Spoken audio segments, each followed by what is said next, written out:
तब जरा पढ़ लिखा नहीं बोल रहा पढ़ लिखा अपने परिस्थिति बता तो साइंस ने कहा था कि अल्फा की life chances to enter in the team छोटे बच्चे लगे हम ये दिखा है काम ही नहीं करिए तब हो जाता है इस तरह से बहुत जल्दी हो जाता है और उसके बाद आनंद भी बहुत जल्दी आने लगता है किसी किसी को देर लगती है किसी को आनंद पहले आता है फिर उसका पूरा करके समझ में आता है जैसे लेडीज है उनको आनंद आता है उनको सबसे बच्चे से कोई दिक्कत नहीं बहुत ध्यान नहीं करता उनको कोई मतलब नहीं है किसको जाने उधर तो कहाँ है चक्कर कहाँ है फलाना कहाँ है ये छोटे बच्चे भी हैं ये अपने आनंद में आकर होगा उनको भी जाने चाहिए पर सब्जेक्ट के बारे में वजह से आप जान जाते चाहे आप उसको बुद्धि से जाने या ना जाने आप जाने जाते उसी प्रकार याद ना करो आपके बाद मैंने नाभी तंत्र के बारे में कहा और ये भी कहा कि अगर हमारे देश का नाम चक्र स्वर्ग पर प्रदूषण है జై శ్రీ మాతాజీ कोई वही సహజ యోగి యోగినులందరికీ కూడా ధ్యాన సమయానికి ఆత్మపూర్ణమైన స్వామి ప్రియాది ప్రియమైన మనందరి ఆరాధ్య దైవం ఆదిశక్తి పరిపూర్ణమైన స్వరూపాన్ని సమస్త దైవిక శక్తులతో వచ్చి మనందరి హృదయాల్లో సుఖాశ్రీకరమైన ఆత్మపూర్ణమైన అమ్మ మీ దివ్యమైన శరణకమల మా హృదయాల్లో పూజించుకునే మహాభాగ్యాన్ని చైతన్య రూపంలో ప్రసాదం మా హృదయాన్ని విషయాలను చేసి ఇక్కడ ఉండే నిర్వికల్ప సమాధి స్థితిని ధ్యానంలో మాకు దయచేసి ప్రసాదించాల్సిందిగా ఆత్మపూర్వకమైన రెండో అరచేతులు హృదయం దగ్గర ఉంచుకుని మూడు మహామంత్రాలు అందరి కలయికతో తీసుకుని ఓం తమేవ సాక్షాత్ శ్రీ మహాలక్ష్మి మహాసరస్వతి మహాకాళి త్రిగుణాత్మిక కుండలిని సాక్షాత్ శ్రీ ఆదిశక్తి మాతాజీ శ్రీ నిర్మలాదేవి అయి నమో ఓం తమేవ సాక్షాత్ శ్రీ కల్కి సాక్షాత్ శ్రీ ఆదిశక్తి మాతాజీ శ్రీ నిర్మలా దేవి అయి నమో ఓం తమేవ సాక్షాత్ శ్రీ కల్కి సాక్షాత్ శ్రీ సహస్రార్ స్వామిని మోక్ష ప్రదాయిని మాతాజీ శ్రీ నిర్మలా దేవి అయి నమో సహనమూర్తి దయామూర్తి అయిన భూమాతని రెండో ఆరు చేతులు ఉంచి భూమాత గ్రావిటీని భూమాత అనుగ్రహాన్ని పొందుతూ ఈ మంత్రాన్ని చెప్పు ఓం తమేవ సాక్షాత్ శ్రీ భూమి మాత సాక్షాత్ శ్రీ ఆదిశక్తి మాతాజీ శ్రీ నిర్మలా దేవి అయి నమో నమః ఓం తమేవ సాక్షాత్ శ్రీ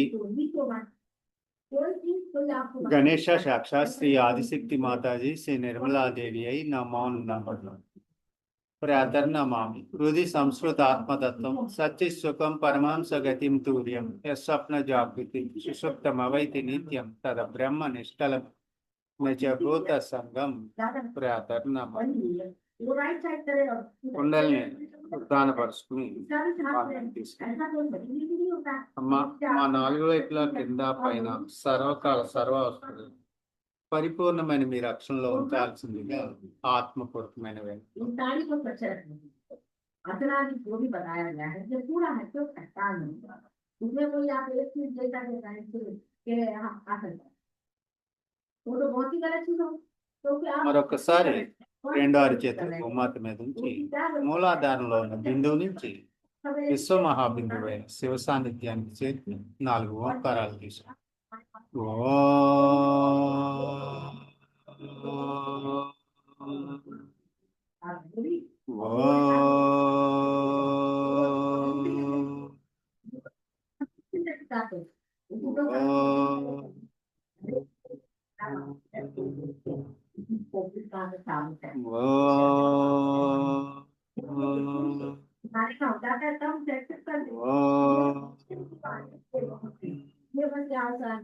సమస్త శక్తుల్ని మూలాధార మధ్య భాగంలో ఉంచి లంబోదర గణేషుని మేల్కొల్పి సర్వదేవతల అనుగ్రహాన్ని ఈ బీజ మంత్రాల ద్వారా ఓం లం లం లం లం ఓం వం శం శం సం ఓం వం శం శం సం ఓం వం శం శం సం శక్తివంతమైన చైతన్యవంతమైన మూలాధార చక్రాన్ని ప్రసాదించమని నిర్మించుకుంటే ఇచ్చాశక్తిని అమ్మవారి క్రియాశక్తిని మూలాధారం వెనక వైపు నుంచి మూలాధార శక్తివంతం చేసుకున్నాం, ప్రేమను హెచ్చుకుంటాం. అమ్మా దయచేసి మమ్మల్ని అందరినీ విశ్వపౌరులుగా తెచ్చి విశ్వానికి శాంతిని సమతుల్య స్థితిని ప్రశాంతించాల్సిందిగా విన్నవించుకుంటాం.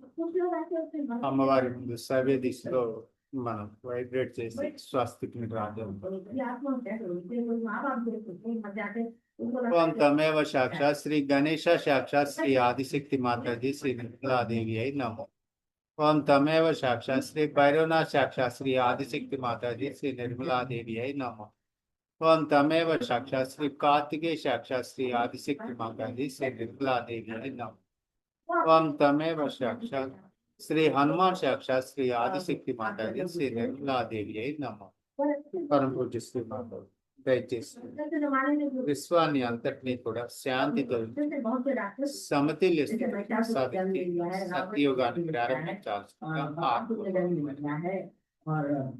మనం వినయ విధేయతలతో మనలో ఉన్న జన్మ జన్మల కుండలకి నమస్కరించుకుని ఆ దివ్యమైన శక్తిని మనం సవ్య దిశలో తిప్పుతూ మూలాధార నుంచి సహస్రాల దాకా ఓంకారం ద్వారా తీసుకొచ్చి ఆత్మ అనే పుష్పాన్ని బ్రహ్మరంధ్రం దగ్గర ఉంచుతాం.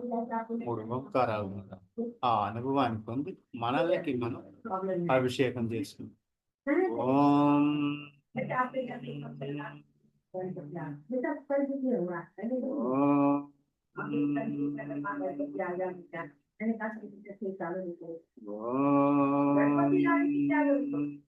ये परमात्मा के सामने मशीनरी चीजों की तरफ से जाने का भगवान को कोई और सामने అమ్మ మా గతానికి సంబంధించిన అన్ని కర్మల నుంచి విముక్తిని ప్రసాదించి మాలో ఉన్న భగవంతునికి వ్యతిరేకమైన అన్ని శక్తుల్ని మీ అగ్ని స్వరూపంలో విలీనం చేసుకుని నాశనం చేయాల్సి సవినమైన దానికోసం మూలాధార సహస్రారం దాకా ఉంటారు. సహస్రారం పైన స్వాహ సదాల సహాయ సహకారాలు మనలో ఉన్న వ్యతిరేక భావాన్ని బయటికి పంపారు.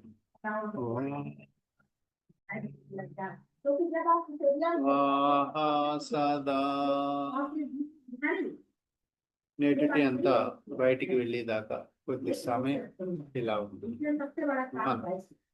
వినయ విధేయతతో భక్తి శ్రద్ధలు ప్రథమ శక్తి అయిన మహాకాళి అమ్మవారి శక్తిని మన చుట్టూ 11 దైవిక శక్తిని ఉపరాలు శక్తివంతం చేసి సవ్య దిశలో రక్షణ కల్పించమని విన్నవించు. ఆ అనుభవాన్ని ఓంకారం ద్వారా ఓం మనం రెండవ శక్తి స్వరూపమైన మహాసరస్వతి అమ్మవారి శక్తిని మన 4 వైపులా వ్యతిరేక దిశలో 10 దైవిక శక్తిని ఔషధ రూపంలో తీసుకొచ్చి ఔషధాన్ని చైతన్య రూపంలో ప్రసాదించి అణుకి కణకణానికి ప్రసాది ఈడ పెంగళ నాటిని సమతుల్యం చేయమని వినిపించింది. ఓం భూమాతని పట్టుకుని ఏడా పింగ్లా నాడుని సమతుల్యం చేస్తున్నందుకు ధన్యవాదాలు.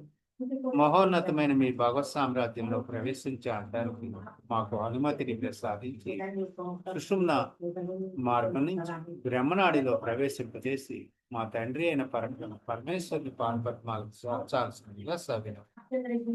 దానికోసం మనం మహాలక్ష్మి అమ్మవారి శక్తిని 4 దిక్కులు 4 మూలలు 8 దైవిక శక్తులని అమృత రూపంలో మనం 4 వైపులా వ్యతిరేక దిశలో పూర్ణ స్థితిని ప్రసాదించమని విన్నాను. ఓం మరొకసారి భూమాత ఉపరాని మూలాధార శక్తి కొద్ది సమయం ధ్యానంలో శక్తివంతం కోసం ఈ ప్రేమని చైతన్యం మన మూలాధార చక్ర లోపల భూపురాన్ని గ్రహిస్తూ ఆ అనుభవాన్ని పొంది మనం భూమాత గ్రావిటీని అలాగే గణేష్ అయస్కాంత హనుమంతుని ఎలక్ట్రోమాగ్నెటిక్ మనం ఆత్మపూర్వకంగా ఈరోజు మనం విశుద్ధి అంటే విశుద్ధి అత్యంత కీలకమైనది. తత్వం ఆకాశం విశుద్ధిని మనం మెడభాగాన్ని మనలో ఉన్న ఆకాశాన్ని పట్టుకునే అనుభవం మనం కలుగుతుంది. ముందుగా మనం విశుద్ధి యొక్క అనుగ్రహాన్ని పొందడం కోసం ఈ నామాన్ని తీసుకున్నాం. ఓం తమేవ సాక్షాత్ శ్రీ రాధాకృష్ణ రాధాకృష్ణ రాధాకృష్ణ సాక్షాత్ శ్రీ ఆదిశక్తి మాతాజీ శ్రీ నిర్మలాదేవి నమః. రాధాకృష్ణుని అనుగ్రహం मैं क्या करूं मुझे మన समय పంచేంద్రియాలకి శక్తిని ప్రసాదించు.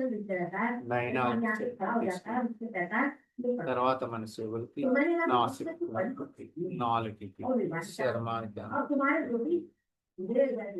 పూర్తిగా శక్తిని తీసుకుని ఈ రెండు అరిచేతులు పనిచేయటానికి మనకు విరాట్ శక్తిని ప్రసాదించుకుని విన్నవించుకుంటూ మనం ఆకాశం వైపు చూస్తూ 16 సార్లు అల్లాహ్ చెప్తాం.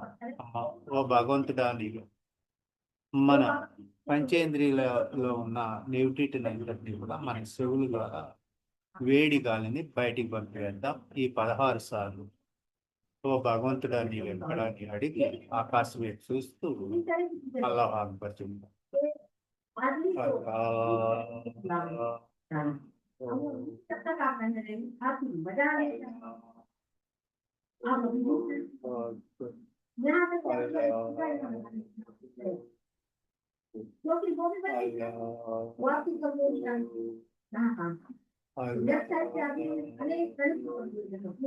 अनेक तरह से आते हैं।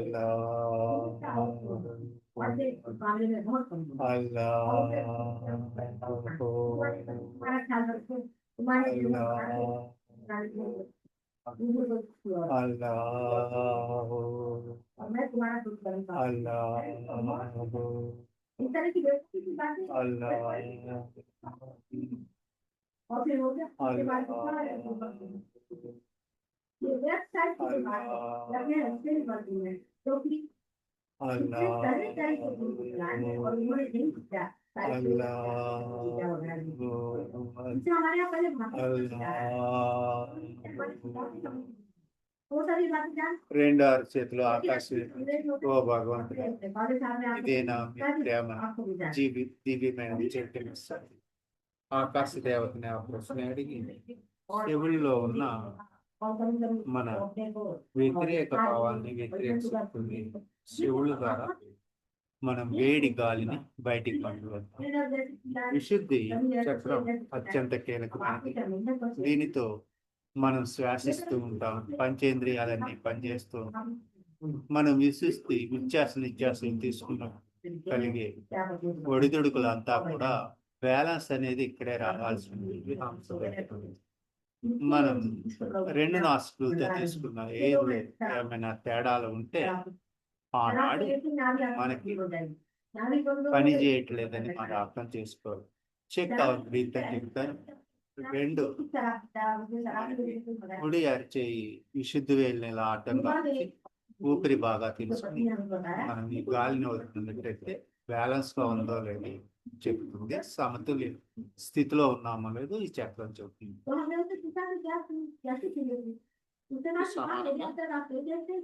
ఈ భాగానికి విశుద్ధికి వేలికి కుడి వేలికి సూచన తగిలింది. దీనికి ఎప్పుడు కూడా విశుద్ధి బాగా ఉండాలంటే మృదువైన వాక్కుని కలిగి ఉండాలంటే దీనికి వెన్న ఇవ్వాల్సి ఉంటుంది. అలాగే గీ క్యాంపర్ కూడా మనం అప్లై చేసి స్వచ్ఛత చేకూర్చుకుంటూ ఉండాల్సి.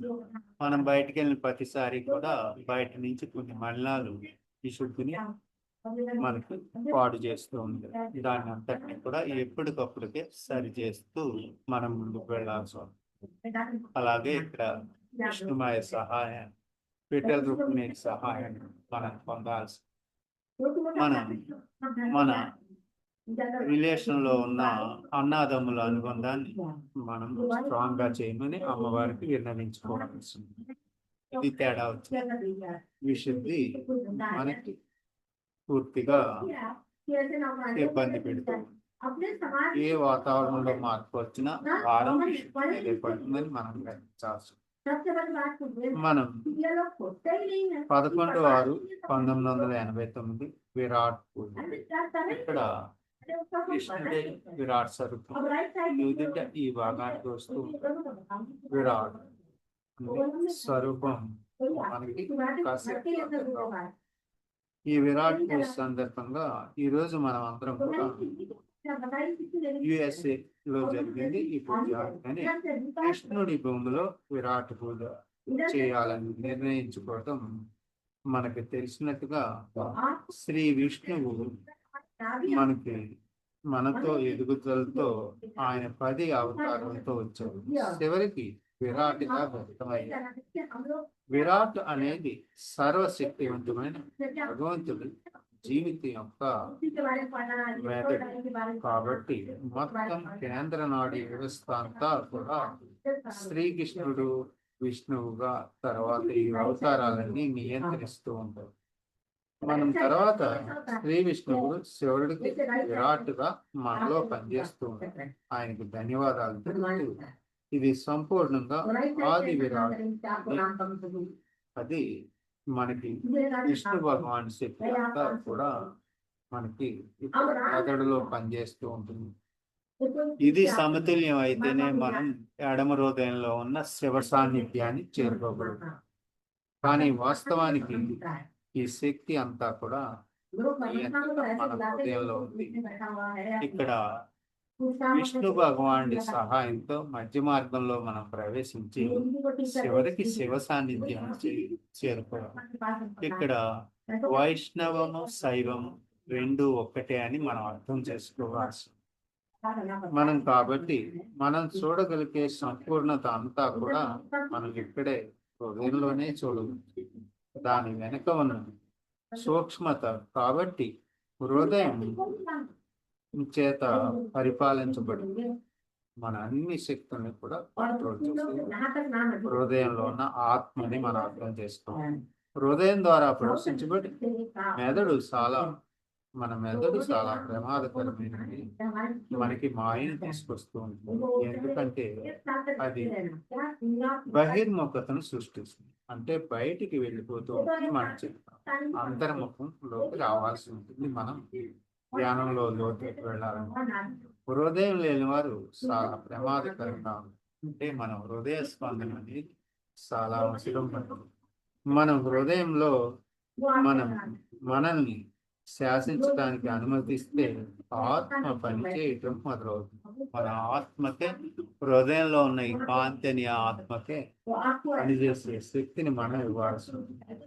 మనం కుడివైపు ఉన్నామా ఎడమవైపు ఉన్నామా అనేది ఇలా మనం శక్తి వేసుకుంటే మనలో శ్వాసించే శక్తి వాయువు ద్వారానే బ్యాలెన్స్ అనేది తెలుస్తుంది. అలాగే ఆత్మ అనే కాంతిగా మారినప్పుడు మనం మధ్య మార్గంలో ఉంటాం.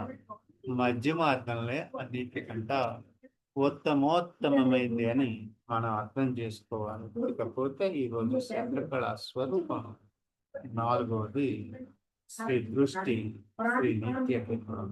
ఇంతవరకు చేసిన అన్నిటిని చేస్తూ మనకి కొంచెం ఈశాన్య వైపుగా భూమికి దిగుగా తూర్పు వైపు మనకి చంద్రుడి యొక్క తెల్లదనం ఉంది. దాన్నే మనం తీసుకోవాల్సి ఉంటుంది మన ఎడమ హృదయంలో.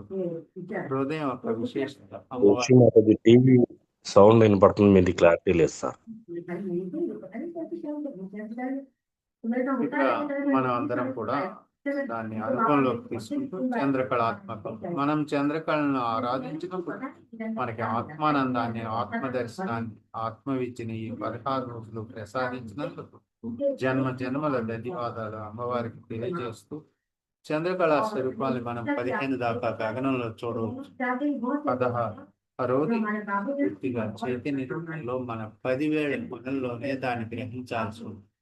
ఆ సూక్ష్మ స్థితిని ప్రసాదించి సమస్త దేవీ దేవతల అనుగ్రహాన్ని సాధించమని విన్నవించుకుంటూ మనం ఎడమారి చేతిని చంద్రుడి వైపు, భూమికి దిగువగా ఈశాన్య వైపు, కుడి చేతిని ఎడమ హృదయంలో ఉంచుకుని ఆహ్వానిస్తుంటాం. ప్రథమం ఓం తమేవ సాక్షాత్ శ్రీ అమృతానమ, ఓం తమేవ సాక్షాత్ శ్రీ మహాతిగ్రసుందరీ నమో నమః దైవస్వరం, ఓం తమేవ సాక్షాత్ ద్వితీయం శ్రీ మందా నమో నమః శ్రీ కామేశ్వరీ నమో, తృతీయం ఓం తమేవ సాక్షాత్ శ్రీ పుషా నమో నమః శ్రీ భగమాలిని నమో నమః.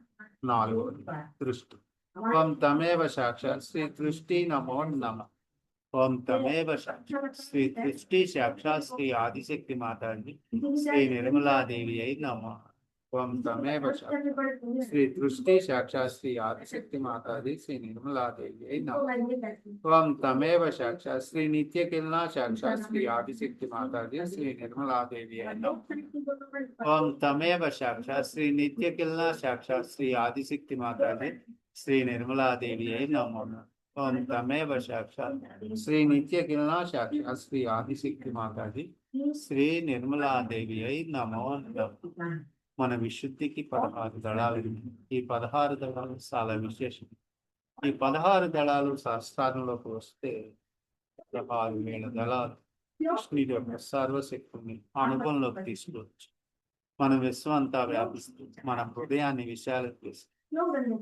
విశ్వాన్ని అంతటినీ కూడా హృదయంలోనే ధ్యానంలో దర్శించుకోవాలని విన్నవించుకుంటూ మన హృదయాన్ని విశాలం చేసి పూర్ణ స్థితిని ప్రసాదించడం అమ్మవారికి మనం అందరం కూడా అమ్మవారి అమృతవాక్కు విందాం. విశుద్ధి గురించి మరింత లోతులైన ధ్యానాన్ని అమ్మవారి వాక్కు ద్వారా ధ్యానం చేయించమని చేసేది చేయించేది అన్ని మీరే ఉన్నారు. కేవలం మేము మీ పనిముట్లు పనిముట్లు మరింతమైన ఉన్నతమైన ధ్యాన స్థితికి తీసుకువెళ్లాల్సిందిగా సవినమైన విన్నపం. సమస్త దేవీ దేవతలకి పంచమహాభూతాలకి సూర్యచంద్రులకి ఆదిశక్తి సదాశివులు శత సహస్ర కోటి కోటి కృతజ్ఞతలు ధన్యవాదాలు. జై శ్రీ మాతాజీ. అమ్మవారి అమృతవాక్కు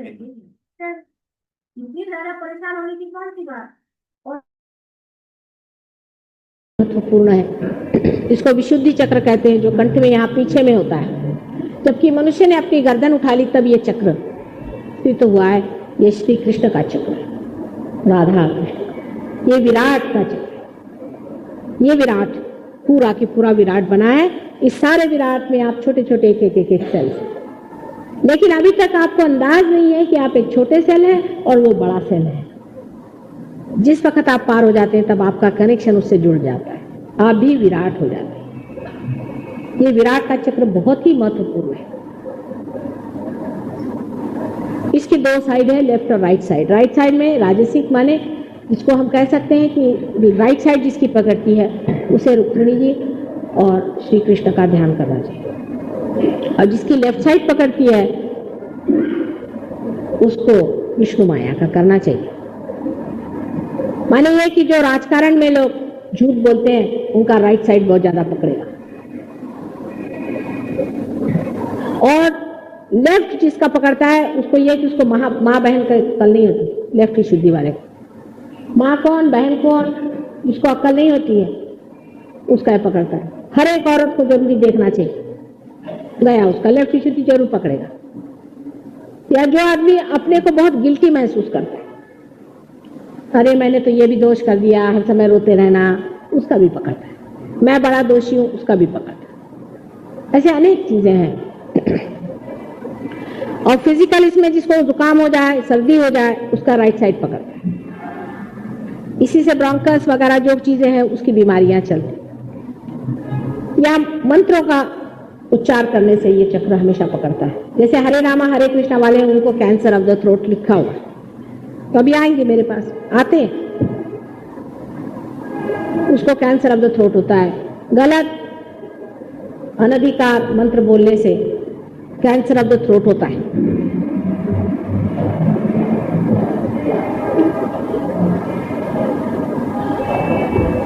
उससे ऊपर का जो चक्र है, कृष्ण के चक्र के बारे में जितना कहो सो कम है। इसकी 16 सबप्लेक्सेस हैं, और जो 16,000 उनकी बीवियां थी वो उनकी 16,000 नाड़ियां थी जिन्होंने जन्म लिया था संसार में। बहुत बड़ी चीज है। कृष्ण को बताने के लिए एक बार पूरा लेक्चर दूंगी, फिर बताऊंगी कृष्ण के बारे में। विष्णु का कृष्ण रूप जब यहाँ हो जाता है तो बाप का विराट का संबंध हो जाता है। इसलिए हम जब तक ऐसे हाथ नहीं करते आप पार नहीं हो सकते। आप संबंध विराट से हो रहा है, हाथ से, क्योंकि यहाँ पर वही चक्र संबंधित होता है। और जब आप दूसरों पे हाथ चलाते हैं तो विराट खुश होते हैं, दूसरों का भी संबंध विराट से होता है, हाथों से ही होता है।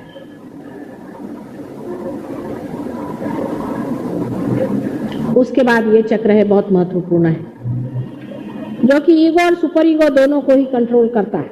हालांकि ईगो और सुपर ईगो दोनों ही यहीं से विशुद्धि से ही शुरू होते हैं, पर कंट्रोल किया जाता है आज्ञा चक्र से। बहुत ही महत्वपूर्ण है।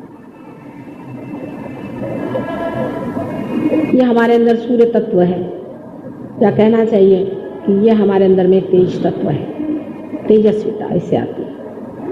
इसलिए माथा हमेशा खुला रखना चाहिए, आदमी का माथा हमेशा खुला रहना चाहिए। आजकल फैशन चली कि ये बंद करो, ये सब मूर्खपना की निशानी तो नहीं है, लेकिन ये भूतपना की निशानी। भूत लोग के ऐसे ही बाल होते हैं, आपने देखा होगा कभी भूत का चित्र कोई बनावे तो ऐसे ही बाल होते हैं। भूत बन के घूमने से भूत ही आएंगे। अरे भाई भूत को भी भूत में ही तो बैठेगा। आज्ञा चक्र की जो पकड़ होती है वो इस तरह के लोगों से आते जो बालों का झुटका बना के घूमते हैं। बाल हमेशा साफ रखने चाहिए, माथा हमेशा खुला रखना चाहिए। और ये माथा बड़ी भारी चीज है, इतनी बड़ी चीज है, इसको सबके सामने झुकाना नहीं चाहिए। बहुत से लोग जाते हैं और माथा झुकाते हैं किसी भी गुरु के सामने। इसको, इस पेशानी को किसी के सामने नहीं झुकाना चाहिए। जब तक तुम कुछ उससे पाने लो कभी नहीं झुकाना चाहिए। इसीलिए मैं कहती हूँ कि पार हो जाओ फिर मेरे पैर पे आओ, इससे झगड़ा नहीं। लेकिन तुम लोग को शौक है पैर पे आने का, तो मैं क्या करूं। माथा उसी के वहां झुकना चाहिए जहां परमात्मा का वास है, नहीं तो कहीं भी माथा नहीं झुकाना चाहिए। सबने यही बताया है हमको। तो देखो कोई भी आया उसी के चरण में, सिवाय अपने माँ बाप और बड़े बुजुर्गों के, सबके सामने माथा झुकाने की जरूरत नहीं। लेकिन ये गुरु घंटालों के वजह से तो समझ में नहीं आता कहाँ का लोग माथा झुकाते चलते हैं। और अगर ये पकड़ गया ना चक्र तो बहुत मुश्किल से ठीक होता है आज्ञा चक्र, क्योंकि इस पे विराजते हैं महाविष्णु जो कि कृष्ण के पुत्र हैं और जिन्होंने संसार में अवतार लिया है। उनका नाम है जीसस क्राइस्ट।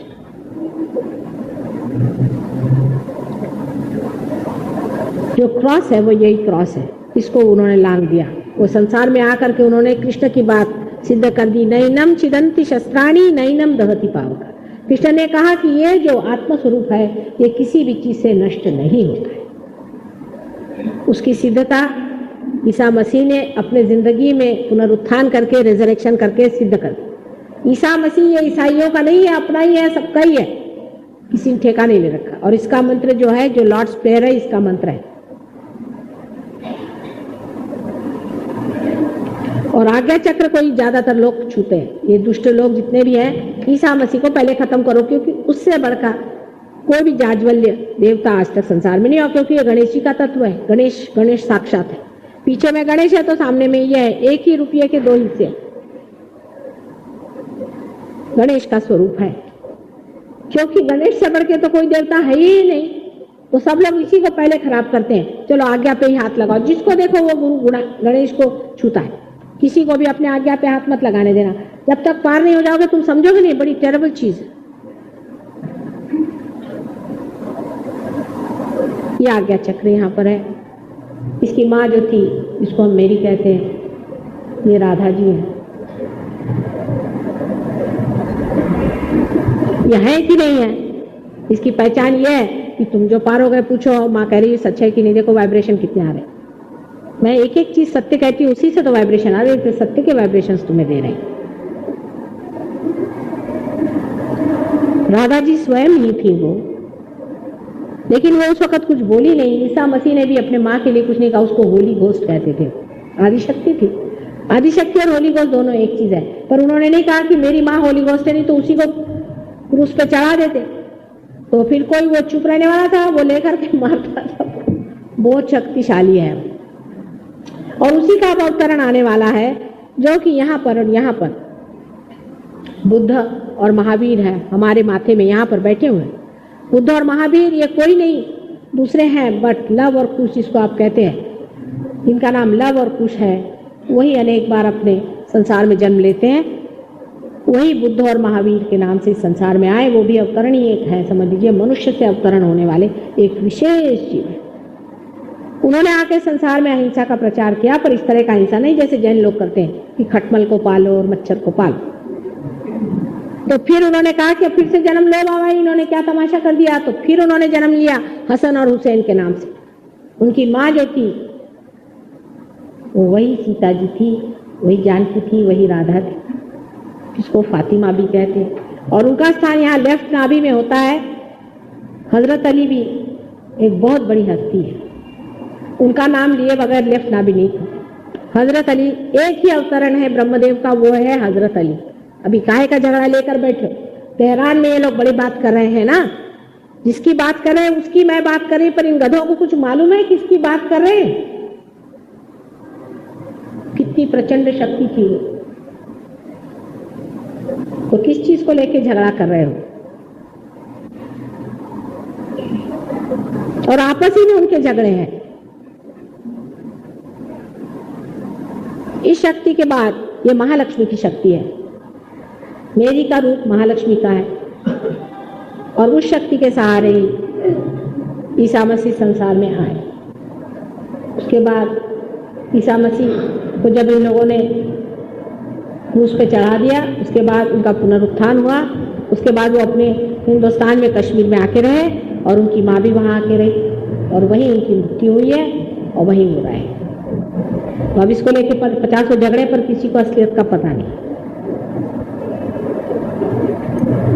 उसके बाद अब आखिरी विष्णु जी का अवतरण जिसको माना जाता है, कल की अवतरण माना जाता है, वो आने वाला है। उससे पहले ही मैं आई हूँ जरा संभालने के लिए सबको, क्योंकि वो तो आ रहा है 11 रुद्र लेके। रुद्र माने डिस्ट्रक्टिव पावर, विनाशकारी शक्ति, विध्वंसकारी शक्ति। 11, एक नहीं, 2 नहीं, 11 विध्वंसकारी शक्ति लेकर के वो आएगा संसार में कल की स्वरूप, आने वाला, उसमें कोई शंका नहीं। उससे पहले मैं आई हूं, क्योंकि पहले तुमको पाठ तो करा ही दो, धर्म के बारे में बिल्कुल कन्विंस करा ही दो, पूरी तरह से परमात्मा की पहचान करा ही दो, जितने बच सकते हैं बचा ही लो भव सागर से, क्योंकि बेटे तो अपने ही है ना। परमात्मा ने जब तुमको बनाया तो वो क्या तुमको मिटाने के लिए थोड़ी बनाया, कि तुम्हारा नाश करने को नहीं बनाया, अपने प्रेम में बनाया है। इसीलिए मैं संसार में आई हूँ कि तुम लोगों को इनके बारे में सब बताऊं, और ये चीज हो जाए, और उसके बाद कल की आने वाले हैं। इसीलिए मैं कहती हूँ कि तुमको पाचारण है, तुम्हारा स्वागत है, परमेश्वर के राज्य में आओ, वहां स्थित हो जाओ, क्योंकि कल की आने वाला है। वो आएगा, उससे कोई आर्गुमेंट नहीं चलने वाला, वो आपकी कुंडली नहीं उठाने वाला, वो जाज्वल्य है। इसलिए आप लोग अपना अपना ठीक कर लो मामला, हम पूरी मेहनत करने को तैयार हैं। ईसा मसीह ने कहा है कि मेरे खिलाफ आपने कुछ कहा तो चलेगा, लेकिन आदि शक्ति के खिलाफ, होली स्पिरिट के खिलाफ तुमने अगर कुछ कहा है तो कोई माफी नहीं होने वाली, इसलिए संभल के। वो जब आए, उन्होंने कहा कि मैं भगवान का बेटा हूं, तो लोगों ने उनको क्रूस पे चढ़ा दिया। कोई पूछता है मुझसे, माँ आप क्या है, आप कैसे, इतना कैसे होता है, एकदम से कुंडलिनी कैसे चढ़ जाती है? जिनको मालूम है उनको मालूम है। तो मैं उनसे कहती मेरे से मत पूछो, अपना जानो, पेपर में कुछ मत लिखो इस मामले में, तो अपने आप से जानो। क्योंकि मैं कहूँ मैं कुछ हूँ और तुमने उसमें बदतमीजी कर दी या कोई गलत बात कह दी तो पकड़े जाओगे, तो मेरे को नहीं कहने, पहले समझ लो बात, श्रद्धा पूर्वक इसे पालो, उसके बाद जो होना देखे जाएगा। सारे 7 चक्रों का जो वर्णन बताया तुमको सर्वसाधारण तरीके से, तो कितना बड़ा विस्तार है, इसको गहराई से बाद में बताती रहूंगी, हमेशा अभी तो हुई ही यहाँ पर, लेकिन आप आना और उसको पालो। अभी तक जो भी धर्म की व्याख्या हुई है और अधर्म की व्याख्या हुई है, उसको, उसका पड़ताला लो, उसको जानो। एक्चुअलाइजेशन है, इसमें कोई भी बात मैंने ऐसी नहीं बताई जिसको मैं सिद्ध करके नहीं बताऊं। हर एक चीज मैं सिद्ध करके आपको बता सकती हूँ, और आप देख सकते हैं कि मैंने एक भी बात झूठ नहीं बताई है, और इतना ही मैंने परम सत्य बताया, और ऐसे ऐसे गुह्य से गुह्यतर बातें, गुप्त से गुप्ततर बातें बताई हैं जो कभी बताई नहीं जाती, और सब बताऊंगी हर एक बात। पर थोड़ा अपना तबका बढ़ाते जाओ और धीरे धीरे इसमें समावेश हो जाए, तो आप लोग खुद ही हजारों लोगों को ठीक कर सकते हैं, पार कर सकते हैं, कहां से कहां पहुंचाए।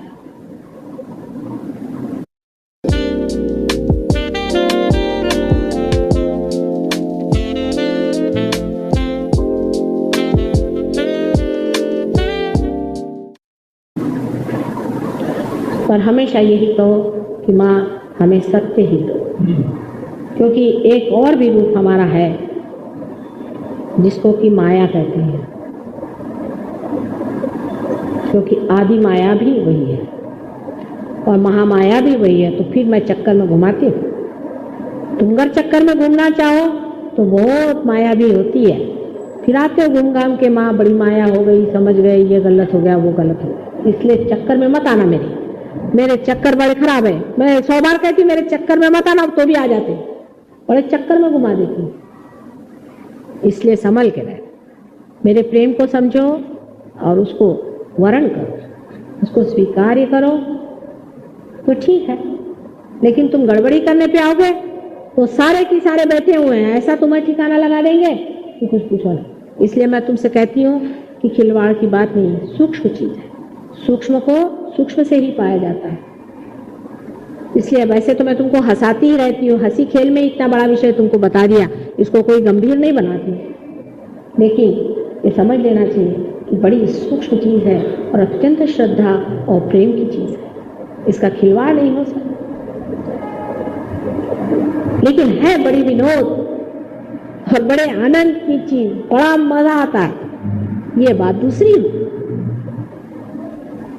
एक ऐसा समाज, एक ऐसी नई दुनिया हमारे अंदर आ जाती है जिसके कारण हम एक दूसरों को समझने लगते हैं, प्यार करने लगते हैं, विराट में एक हो जाते हैं। तब कहना नहीं पड़ता है कि हम सब भाई बहन हैं, मालूम ही होता है। एक बड़ा ही प्रेम का वातावरण आपस में। आप लंदन में आओ तो वहाँ के लोग आपके लिए, अमेरिका में आओ तो वहाँ के लोग आपके भाई बहन, बिल्कुल भाई बहन से भी ज्यादा जान देने के लिए तैयार। ऐसे आप हजारों को जोड़ लो, किसी काम का कोई नहीं होता, सब पैसे के किसी चीज के लगे रहते हैं, इसमें सिर्फ प्यार के होते हैं आपके। सब समाज, सब धर्म, सब चीज की एकाग्रता ही सहयोग आज का है।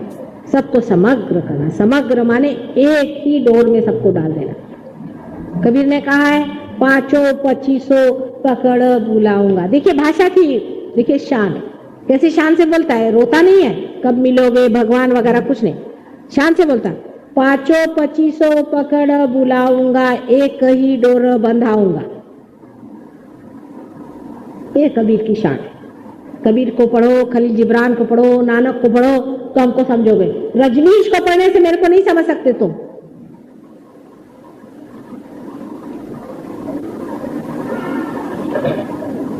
इसमें इतिहास है, सारा इतिहास मैंने अभी तुमसे बताया, हजारों वर्षों का इतिहास मैंने तुम्हें बताया हुआ है। ये लोग तो कहीं से पैदा होकर के अपनी नई नई प्रणाली लेके आए, इनमें कुछ ऐतिहासिक बात नहीं है। इसका संबंध किसी भी धर्मशास्त्र से, किसी धर्म गुरुओं से नहीं। ये अपने ही अपने बने हुए हैं, कोई कोई आए हैं और मिट जाएंगे, कुछ उठते हैं फिर खत्म हो जाएंगे। ये चलने वाले लोग नहीं, इनके चक्करों से बचो। अभी कुछ प्रश्न हो तो थोड़ी देर पूछो, फिर पार वार भी होने का है तो प्रश्न हो तो, नहीं तो बेकार मत टाइम बर्बाद करना। फिर कैसे होना है? हाँ, फिर कैसे होना? स्थिर होने के लिए मैंने पहले बताया था लेक्चर से पहले ही कि उसकी विधियां हैं। एक तो हमारा फोटो है, इसको आपको इस्तेमाल करना पड़ता है, किस तरह से करना, क्या करना, वो फोटो में लिखा हुआ है। और उसके सबसे बड़ी चीज है कि फोटो से भी वाइब्रेशन आ रहे हैं, जैसे मेरे से आ रहे हैं। आप फोटो की ओर हाथ करो, आपके हाथ में बराबर ये पता हो जाएगा कि कौन सा चक्र पकड़ा हुआ है। उस चक्र को आप जान लो, उसका मंत्र क्या है उसे आप जान लो, और वो मंत्र कहने से वो चक्र आपका खुल जाएगा। लेकिन सबसे इसका अच्छा तरीका एक ही है कि आप विराट में आओ, माने कलेक्टिविटी में आओ। जहां सब लोग सहयोगी आते हैं वहां अगर 10 सहयोगी और आए तो उन 10 सहयोगियों को वहां पर पहुंचना होगा। बाकी जो घर में घंटियां बजा रहे हैं मेरे सामने, उनको मैंने कुछ दिया, थोड़ा बहुत चलता है 19-20। घर में मेरे कहीं आरती भी करी माँ, तेरे को मैंने टीका भी लगाया, रोज घंटी भी बजाई, वो मेरे कान में नहीं जाती। और मांगने का है तो परम मांगो, माँ मेरे को नौकरी नहीं, मेरे को फलाना नहीं, दिखाना नहीं। जहां तुमने चित्त डाला उधर मेरा चित्त नहीं जाता, हमको तो परम दो। फिर योगा क्षेम वहां में हम, तुम्हारा क्षेम तो पहली चीज देखने का है ही मेरे को, वो तो ऑटोमेटिकली होता है। पर पहले योग मांगो तो क्षेम मिलेगा। ये तो सुबह शाम मेरा पति मेरे से लड़ता है, मेरी पत्नी मेरे से लड़ती है, मेरा ठिकाना ठिकाना छोड़ो सब। पहले परम पालो, ऊंचे उठ जाओ, फिर परमात्मा का आशीर्वाद से सब ठीक हो जाएगा।